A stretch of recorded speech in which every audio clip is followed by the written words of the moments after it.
All right, welcome back to our Soil Health and Nutrient Management section of the Master Gardeners class. I'm Jason Clark, and I'll continue to be your teacher through this part. And as we've been talking about before, we've been working on how we can improve our soil properties so we can maximize the potential of our plant growth. And we're talking about these different areas that you can see here that we want to improve. For this particular video, we're going to be talking about how we can improve soil pH. If we look back and remember, we've already covered soil pH a little bit here, but just as a quick reminder, pH is a measurement of acidity and alkalinity of the soil. It's really measuring the amount of different ions in the soil, and they affect nutrient availability, they affect microbial growth, plant growth, fungal growth, other things like that all influence the plant growth as well. And if we look on this scale, we remember that pH is a measurement of acidity and alkalinity, and that measurement goes from 0, being very acidic, to a 7 range, which is neutral, all the way up to 14, which is that alkaline range. And we can see here some of the different battery acids, vinegar, baking soda, ammonia, that are at those different levels of acidity or alkalinity. But for our plants, we really want to be somewhere in this range here. We want to be in that 6.5 to 7.5 range. More likely that 6.5 to 7 range, because that's where most of those micronutrient metals that plants need are available, as well as still that nitrogen, phosphorus, potassium, calcium are available for plants to take up. However, there are times where we want maybe our soil below this range, or we maybe want it above that range that we currently are at, depending on the plants that we're growing, or maybe our soil is just too high or just too low of a pH for most of our plants. So the first thing we're going to go over is, what do we do to increase our soil pH when it's below 6.5? It's below 6.5, so we want to increase that pH. What do we do? One of the easiest things to do, and probably the most cost-effective, is to apply limestone. And limestone is calcium carbonate. And what this does is that calcium carbonate, once you incorporate that into the soil, that calcium will move onto the soil particles, and it will displace some of that hydrogen. And that hydrogen will react with the calcium carbonate, and we're going to form carbon dioxide and water. And remember, water has 2 hydrogen ions in it. And acidity is based on the amount of hydrogen ions in solution. So if we move some of those hydrogen ions from being in solution alone to forming H2O, we effectively lower the amount of hydrogen ions in the soil, and we increase our pH. So that's what we do with limestone. And there's some different thoughts on this, but we can normally apply limestone in the fall to give it more time to react chemically, because we've got to have that chance for that calcium carbonate to react in the soil, to form that CO2, to form that water. So sometimes applying it in the fall is a little bit better idea than the spring. As far as how much we're going to apply, we're normally going to apply about 40 to 80 pounds per 1,000 square feet, and you can then take that and move it back depending on the size of your garden or your flower area that you're working with. Now once we have it, we're applying it on the soil, it's really important to apply it uniformly, spread it over the top of the soil, and then we want to work that in the top 6 inches of the soil so that calcium carbonate can then react with the other components in the soil to form that CO2 and water, and then effectively increase the pH of our soil. So calcium carbonate is one thing we can add when we want to increase the pH of our soil. What else can we do? Another one that you can hear sometimes is applying wood ash to a soil. And wood ash has a lot of calcium in it. It also has magnesium and other plant nutrients as well. And applying wood ash pretty much does about the same thing as applying limestone, because it has high amounts of calcium. It displaces some of the hydrogen, and then you're going to form CO2 and you're going to form water, and you're going to increase that pH of your soil. So when you're doing this, we know that it lowers the acidity, so it's increasing the pH.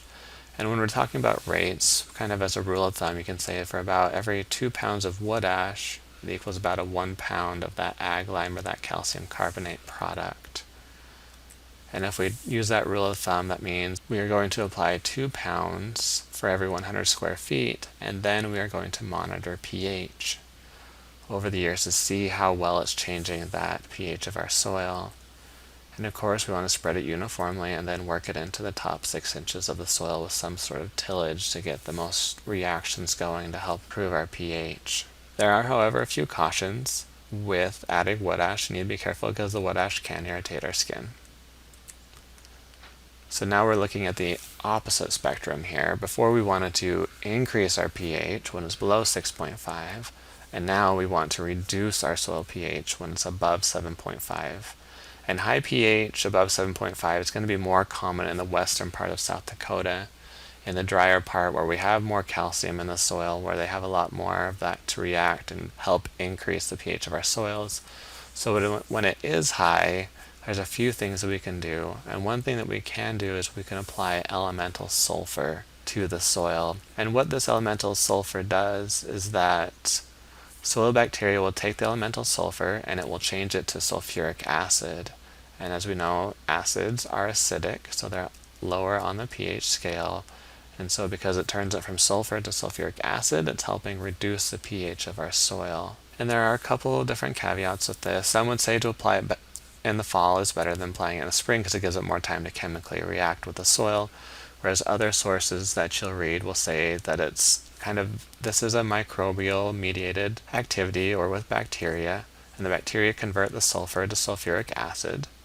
So it's a biological activity, which means it does take time, which is why you would say fall is better than spring. However, bacteria aren't active when the soil is cold and dry. They want warm, moist conditions. They need temperatures to be above about 50-55 degrees Fahrenheit in order for them to really do their job in breaking down that sulfur, creating the sulfuric acid. So in that way, if we apply it in the fall or late fall especially, and that soil temperature is below 55 degrees Fahrenheit, then little biological activity is going to happen before next spring.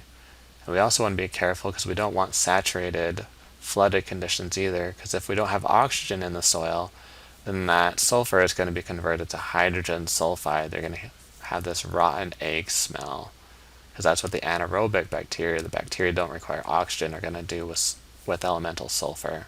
So it's kind of a different thing of what we're doing there. If you can apply it soon enough in the fall where temperature is still high, it's going to give it some time to react and lower the acidity. If we can't get it in there before temperatures get too warm, we can apply it early in spring, so then once conditions warm up enough, we can reduce that pH as well in that case. And the application rate we're going to use depends on how much we want to reduce our pH and the type of our soil. So here, if we want to reduce our pH by 0.5 units, say we're at about a 7.5 pH, we want to reduce it to a 7.0 pH.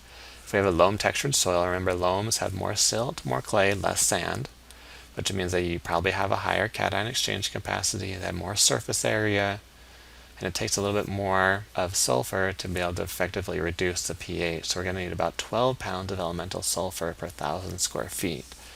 Whereas if we contrast that to a sandy soil, coarse textured soil, large particles, not much exchange capacity, because of that it requires quite a bit less, only about 4 pounds per 1,000 square feet to reduce our pH by 0.5 units.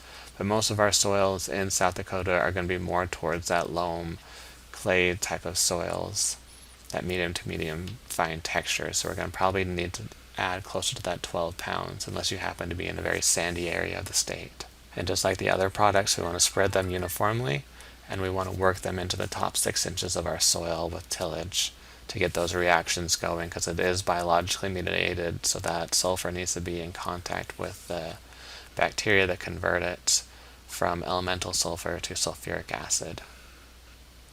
And so one other thing we can do as well is if our pH is above 7.5, not only can we add elemental sulfur, we can apply iron or ferrous sulfate. And this iron sulfate has some advantages over elemental sulfur. The first thing is that it has a fast reaction time.